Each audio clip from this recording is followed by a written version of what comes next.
وہم لا یظلمون، اور ان میں سے کسی کے اوپر ظلم نہیں کیا جائے گا۔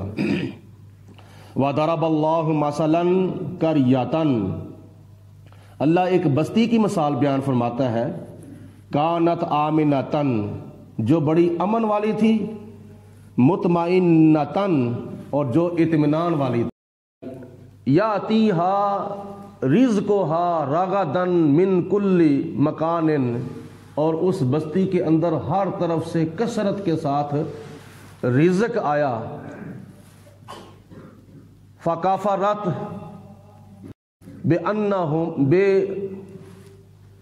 اللَّہِ، پھر اس نے اللہ تعالیٰ کی نعمتوں کی ناشکری کی۔ فَأَذَاقَهَا اللَّهُ لِبَاسَ الْجُوعِ، پھر خدا کی ذات بابرکات نے اس کو بھوک کے لباس کے ساتھ ملبوس کر دیا، یعنی اس کے اوپر بھوک جو تھی خدا تعالیٰ نے طاری کر دی، والخوف، اور اس کے اوپر خوف بھی خدا تعالیٰ نے طاری کر دیا،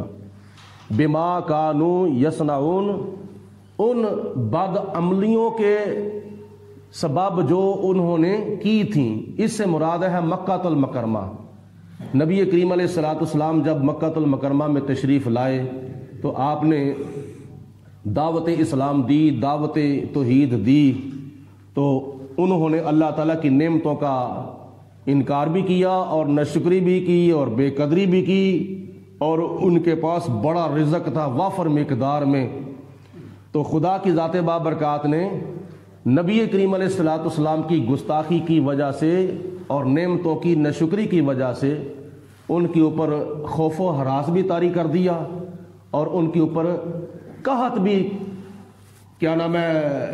نازل کر دیا۔ 7 سال تک وہ کفار مکہ قحط سالی کے اندر گرفتار رہے، حتیٰ کہ مردار کھانے لگ گئے۔ اس کے بعد حضور علیہ الصلوۃ والسلام نے ہجرت کی، مکہ المکرمہ سے مدینہ المنورہ تشریف لے گئے، جنگوں کا سلسلہ شروع ہوا، جہاد، جنگ بدر، جنگ احد وغیرہ یہ ہوئی۔ تو پھر اس کی وجہ سے کافروں کے اوپر خوف و ہراس اللہ تعالیٰ نے اپنے محبوب اور صحابہ کرام کے ذریعے طاری کر دیا۔ وَلَقَدْ جَاءَهُمْ رَسُولٌ مِّنْهُمْ، تو اللہ تعالیٰ نے فرمایا کہ تمہارے پاس، یعنی مکہ المکرمہ والوں کے پاس میرے عظمت والے شان والے رسول تشریف لے آئے، انہی میں سے فَكَذَّبُوهُ، تو انہوں نے حضور علیہ السلام کو جھٹلا دیا، فَأَخَذَهُمُ الْعَذَابُ، تو عذاب نے ان کو اپنی لپیٹ میں لے لیا، ان کے اوپر اللہ تعالیٰ کی طرف سے قحط سالی کی شکل میں اور خوف و ہراس کی شکل میں عذاب نازل ہوا۔ وَهُمْ ظَالِمُونَ، اور وہ بہت ہی ظلم کرنے والے لوگ تھے۔ فَكُلُوا، اب کھاؤ، مِمَّا رَزَقَكُمُ اللَّهُ حَلَالًا طَيِّبًا، اللہ تعالیٰ کا دیا ہوا حلال اور پاکیزہ رزق کھاؤ، وَاشْكُرُوا نِعْمَتَ اللَّهِ، اور اللہ تعالیٰ کی نعمتوں کا شکر ادا کرو۔ خدا کا دیا ہوا کھاؤ، کیا حلال اور طیب، پلید اور حرام نہ کھاؤ، اور خدا کی نعمتوں کا شکر ادا کرو۔ ان کنتم ایاہ تعبدون، اگر تم اللہ تعالیٰ کی عبادت کرتے ہو۔ انما حرم علیکم المیتۃ، اللہ تعالیٰ کی ذات نے تمہارے اوپر مردار کو حرام فرمایا ہے، والدم، اور خون کو بھی خدا نے تمہارے اوپر حرام فرما دیا ہے، ولحم الخنزیر، اور سور کے گوشت کو بھی خدا نے تمہارے اوپر حرام فرما دیا ہے۔ چوتھے نمبر پر وما اہل بہ لغیر اللہ، وما اہل لغیر اللہ بہ، اور چوتھے نمبر پر وہ جانور بھی تم پر حرام کر دیا گیا ہے جس جانور کو ذبح کرتے وقت اللہ کے سوا کسی اور کا نام پکارا جائے، یعنی بسم اللہ اللہ اکبر کہنے کی بجائے اللہ تعالیٰ کے نام کی جگہ پہ کسی مخلوق میں سے اور کسی کا نام لیا جائے، کسی چاہے نبی کا نام ہی کیوں نہ لیا جائے یا کسی ولی کا نام ہی ذبح کے وقت کیوں نہ لیا جائے، وہ جانور حرام ہو جاتا ہے۔ یعنی بسم اللہ اللہ اکبر کہنے کی بجائے ذبح کرتے وقت اگر کوئی کہتا ہے بسم محمد تو وہ جانور حرام ہو جائے گا، یا بسم غوث اعظم وہ جانور حرام ہو جائے گا۔ حلال جانور تب حلال ہوگا کھانے کے لیے جب ذبح کرتے وقت پڑھا جائے گا بسم اللہ اللہ اکبر۔ تو یہ 4 چیزیں اللہ پاک نے حرام فرمائی ہیں۔ اس میں گنجائش خدا کی ذات بابرکات نے یہ دی ہے، فَمَنِ اضْطُرَّ، پس جو کوئی مجبور ہو، اتنا مجبور ہو کہ کوئی چیز اور کھانے پینے کے لیے ہے ہی نہیں ان 4 چیزوں کے علاوہ، تو خدا فرماتا ہے غیر باغن، نہ وہ خواہش کرنے والا ہو، ولا عادن، اور نہ وہ حد سے بڑھنے والا ہو، اس کا دل بھی نہ کرتا ہو کہ میں یہ حرام چیز کھاؤں، اور ضرورت کے مطابق 2-4 لقمے جس کی وجہ سے اس کی زندگی بحال رہ سکتی ہے، تو خدا تعالیٰ نے فرمایا فَإِنَّ اللَّهَ غَفُورٌ رَحِيمٌ، تو اللہ پاک اس کو معاف فرمانے والا اور بڑا مہربان ہے۔ وَلَا تَقُولُوا لِمَا تَصِفُ أَلْسِنَتُكُمُ الْكَذِبَ، اللہ فرماتا ہے کہ تمہاری جو زبانیں کہتی ہیں وہ جھوٹ کہتی ہیں، کہ نہ کہو تم ہاذا حلال، یہ حلال ہے، وہذا حرام، اور یہ حرام ہے۔ خدا فرماتا ہے تمہاری زبانیں جھوٹ کہتی ہیں، یعنی کفار مکہ اپنی مرضی سے ہی جس جانور کو چاہتے تھے اپنے اوپر حرام کر لیتے تھے، جس جانور کو چاہتے تھے اپنے اوپر حلال کر لیتے تھے۔ جو جانور انہوں نے بتوں کے ناموں پر پالے ہوتے تھے وہ کہتے تھے کہ یہ جانور ہمارے لیے حرام ہے، ہم ان کا گوشت نہیں کھا سکتے اور ان کا دودھ نہیں پی سکتے،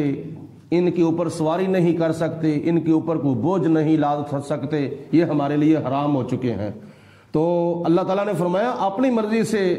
اپنے اوپر حرام نہ کرو، اپنی مرضی سے اپنے اوپر حلال نہ کرو، بلکہ تمہارے لیے حلال وہ چیز ہے جو میں نے تمہارے اوپر حلال کی ہے، تمہارے اوپر حرام وہ چیز ہے جو میں نے تمہارے اوپر حرام کی ہے۔ ایسا نہ کہو لِتَفْتَرُوا عَلَى اللَّهِ الْكَاذِبَ، کہ تم اللہ تعالیٰ کے اوپر جھوٹ باندھو۔ ان الذین یفترون علی اللہ الکاذب، جو اللہ تعالیٰ کی طرف جھوٹ کو منسوب کرتے ہیں، لا یفلحون، وہ کبھی بھی کامیاب نہیں ہو سکتے، نہ دنیا کے اندر اور نہ آخرت میں۔ متاع قلیل، یہ دنیا کا تھوڑا سا فائدہ ہے، وَلَهُمْ عَذَابٌ علیم، اور ان کے لیے اللہ تعالیٰ نے آخرت میں دردناک عذاب تیار کر رکھا ہے۔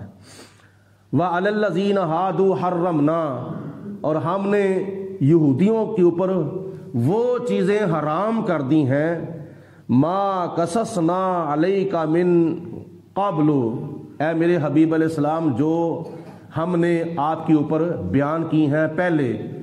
وہ چیزیں یہودیوں کے اوپر اللہ پاک نے فرمایا کہ ہم نے حرام کر دی ہیں۔ کچھ چیزیں ایسی ہوتی تھی کہ یہودی اپنے اوپر جان کے حرام کر لیتے تھے، تو خدا نے فرمایا تم نے حرام کر لیا، اب تمہارے لیے حرام ہی ہیں۔ وما ظلمناہم، اور انہوں نے ظلم نہیں کیا تھا، ہے نا۔ اللہ تعالیٰ فرماتا ہے کہ ہم نے ان کے اوپر ظلم نہیں کیا تھا، ولیکن کانوا انفسہم یظلمون، لیکن وہ خود ہی اپنی جانوں پر ظلم کرتے تھے، تو انہوں نے اپنے اوپر ظلم کرنے کا نتیجہ پھر بھگت لیا ہے۔ ثم ان ربک للذین عملوا السوء بجہالۃ، اے میرے حبیب علیہ الصلوۃ والسلام، بے شک آپ کا رب تو ان لوگوں کے حق میں ہے جو نادانی اور جہالت کی وجہ سے بد اعمال کر لیتے ہیں، گناہ کر لیتے ہیں۔ ثم تابوا من بعد ذالک، اس کے فوراً بعد اللہ تعالیٰ کی بارگاہ میں توبہ کر لیتے ہیں، معافی مانگ لیتے ہیں، جہالت کی وجہ سے، جان بوجھ کر نہیں، علم ہوتے ہوئے نہیں، بلکہ جہالت کی وجہ سے، نادانی کی وجہ سے جو لوگ گناہ کر لیتے ہیں اور گناہ کے بعد ان کا جو نفس لوامہ ہے ان کو شرمندہ کرتا ہے، وہ تو نے کیا کر لیا ہے، اپنے اوپر تو نے کیا ظلم کر لیا ہے، تب توبہ کر۔ وہ توبہ کر لیتے ہیں فوراً اللہ کی بارگاہ میں، اور اس کے بعد وہ اصلحوا، پھر اپنے آپ کی اصلاح کرتے ہیں، یعنی آئندہ کے لیے پکی توبہ رکھتے ہیں اور اس کے اوپر استقامت اختیار کرتے ہیں، پھر اپنی توبہ کو توڑتے نہیں۔ ان ربک، بے شک آپ کا رب من بعدہا اس پکی توبہ کرنے کے بعد لغفور رحیم البتہ ان کو معاف فرمانے والا بھی ہے اور ان کے اوپر رحم کرنے والا بھی ہے۔